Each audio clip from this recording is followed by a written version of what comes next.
Change my heart, oh Lord. Saudari dan saudara yang terkasih dalam Kristus, bertemu kembali dengan saya, Romo Paulus Waris Santoso, dalam seri Menyiapkan Tempat bagi Tuhan. Refleksi selama masa Advent.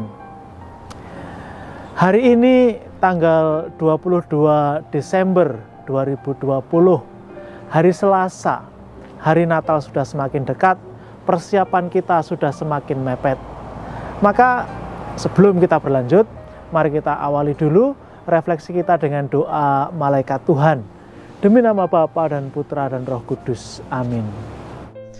Maria diberi kabar oleh malaikat Tuhan bahwa ia akan mengandung dari Roh Kudus. Salam Maria, penuh rahmat Tuhan sertamu, terpujilah engkau di antara wanita, dan terpujilah buah tubuhmu Yesus.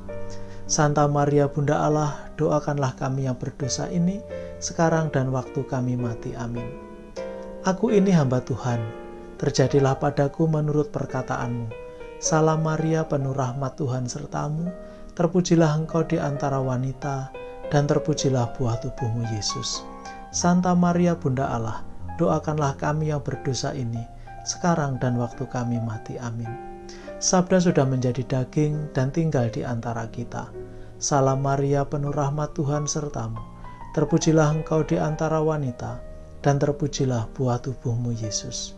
Santa Maria Bunda Allah, doakanlah kami yang berdosa ini, sekarang dan waktu kami mati. Amin. Doakanlah kami ya Santa Bunda Allah, supaya kami dapat menikmati janji-janji Kristus. Marilah kita berdoa. Ya Allah, karena kabar malaikat kami mengetahui bahwa Yesus Kristus Putramu menjadi manusia, curahkanlah rahmat-Mu ke dalam hati kami, supaya karena sengsara dan salibnya, kami dibawa kepada kebangkitan yang mulia, sebab Dialah Tuhan dan pengantara kami. Amin. Para saudara, kemarin kita merenungkan bagaimana Elizabeth yang menerima kunjungan Maria, menerima salam dari Maria, membalas salam Maria dengan sebuah pujian. Maria diteguhkan oleh pujian Elizabeth. Di sisi yang lain, kehadiran Maria, salam yang diucapkan juga memberi peneguhan bagi Elizabeth. Mereka saling berbagi berkat. Nah, betapa pentingnya berkat yang dibagikan, menguatkan, meneguhkan. Lalu hari ini Injil Lukas yang kita dengarkan melanjutkan cerita itu. Maria yang dipuji begitu tinggi oleh Elizabeth, Elizabeth mengatakan, "Siapakah aku ini sampai ibu Tuhanku datang mengunjungi aku?" Lalu Maria menjawab dengan jawaban yang begitu indah. Anda semua pasti tahu kan, kidung pujian Maria, Magnificat. Pada bagian pertama dia mengatakan begini, "Jiwaku memuliakan Tuhan, dan hatiku bergembira karena Allah Juru Selamatku. Sebab Ia telah memperhatikan kerendahan hamba-Nya. Sesungguhnya mulai sekarang segala keturunan akan menyebut aku berbahagia, karena Yang Maha Kuasa telah melakukan perbuatan-perbuatan besar kepadaku, dan namanya adalah Kudus."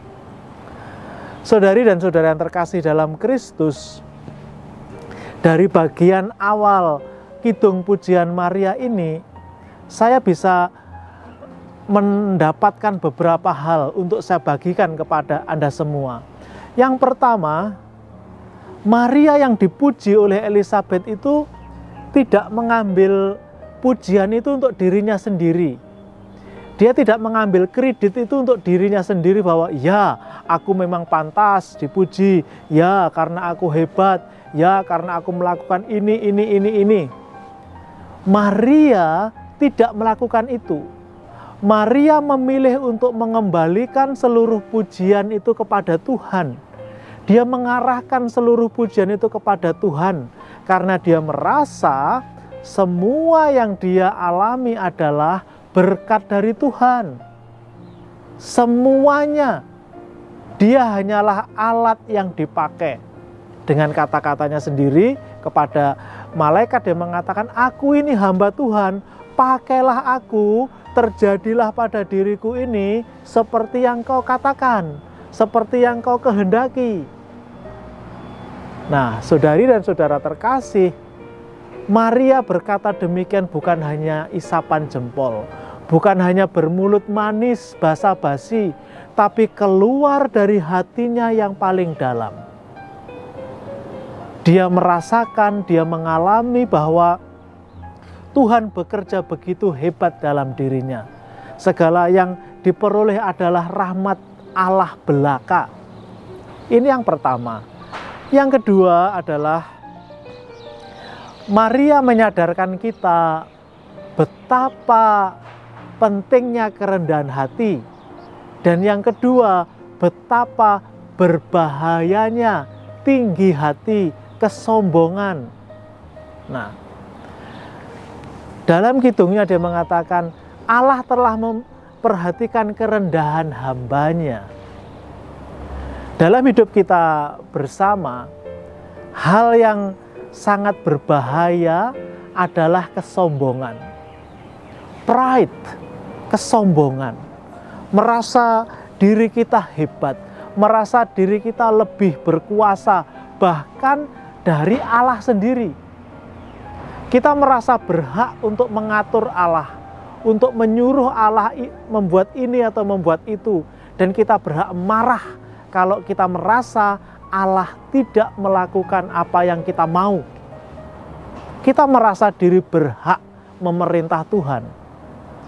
Lalu karena sudah merasa diri berhak memerintah Tuhan, kita juga memperlakukan orang lain sama. Kita melihat orang lain lebih rendah dari kita. Kita menempatkan diri kita jauh lebih tinggi dari orang lain.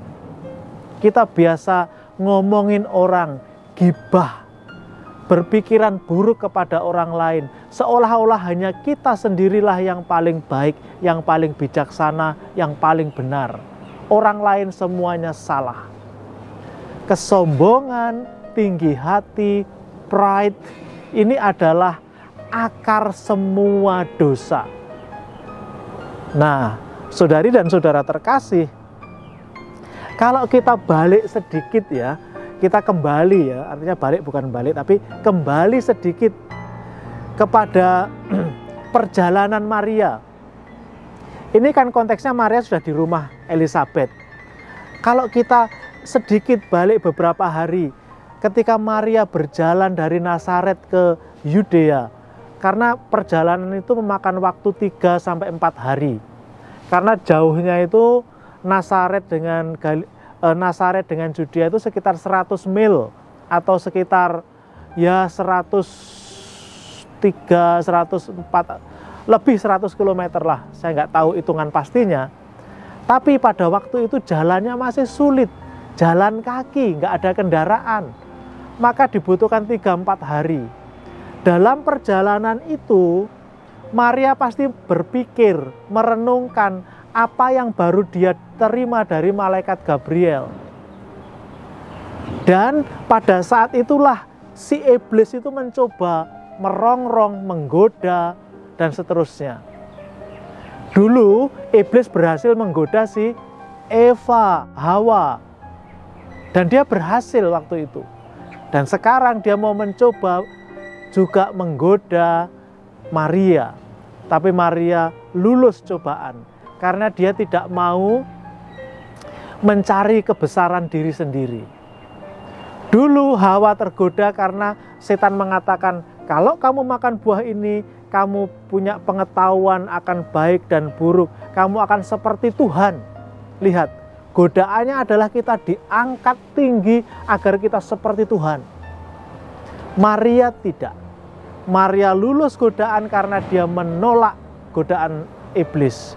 Dia tidak mau menyamai Tuhan. Dia sadar siapa dirinya. Dia hanya hamba Tuhan saja. Maka segala pujian, segala yang hebat-hebat dia kembalikan kepada Tuhan. Tuhanlah yang pantas menerima segala pujian. Nah, saudari dan saudara terkasih, Demikian pun dalam hidup kita. Apa yang kita terima semuanya adalah berkat Tuhan belaka. Kita ini nggak ada apa-apanya. Kita ini kerap kali hanya sok mampu, sok bisa, sok mengerti, sok hebat. Padahal kita tidak ada apa-apanya. Tuhanlah yang hebat. Hebatnya Tuhan adalah meskipun tahu kita ini nggak ada apa-apanya, tapi tetap dicintai. Mazmur mengatakan, siapakah manusia itu sehingga engkau mengasihinya? Nah, kita ini dikasih Tuhan bukan karena kehebatan kita, tapi karena Tuhan mau mengasihi kita. Dan maka sepantasnya kita bersyukur melihat segala sesuatu, bunga-bunga yang indah, suara burung yang merdu, harus membawa kita untuk bersyukur. Ini semua diberikan oleh Tuhan kepada kita dalam setiap hidup kita, agar kita bergembira, agar kita ingat bahwa Tuhan yang menjadikan semuanya ini. Para saudara, Santa Teresa Lisieux juga melakukan yang sama. Dia menyadari betapa Tuhan itu luar biasa melalui segala yang ada di sekitar kita. Dalam catatannya di Kisah Satu Jiwa manuskrip A, buku saya halaman 30, dia mengatakan begini, betapa luar biasanya segala sesuatu sungguh tersenyum kepadaku di bumi ini. Dan aku menjumpai bunga-bunga yang tumbuh liar di bawah kakiku, dan kebahagiaanku berkembang dan bertumbuh. Hidupku menjadi lebih indah karena melihat semuanya ini. Nah, saudari dan saudara terkasih, Santa Teresa Lisieux melihat burung-burung, bunga-bunga, semuanya juga dipakai oleh Allah untuk memberi kebahagiaan kepada kita, agar kita kemudian lebih dekat dengan Allah, lebih mudah bersyukur. Ya, saya percaya orang yang selalu mengalami kesulitan, orang yang sulit melihat keindahan akan juga sulit bersyukur. Tapi orang yang bisa melihat keindahan meskipun kecil, meskipun sederhana, dia akan lebih mudah bersyukur.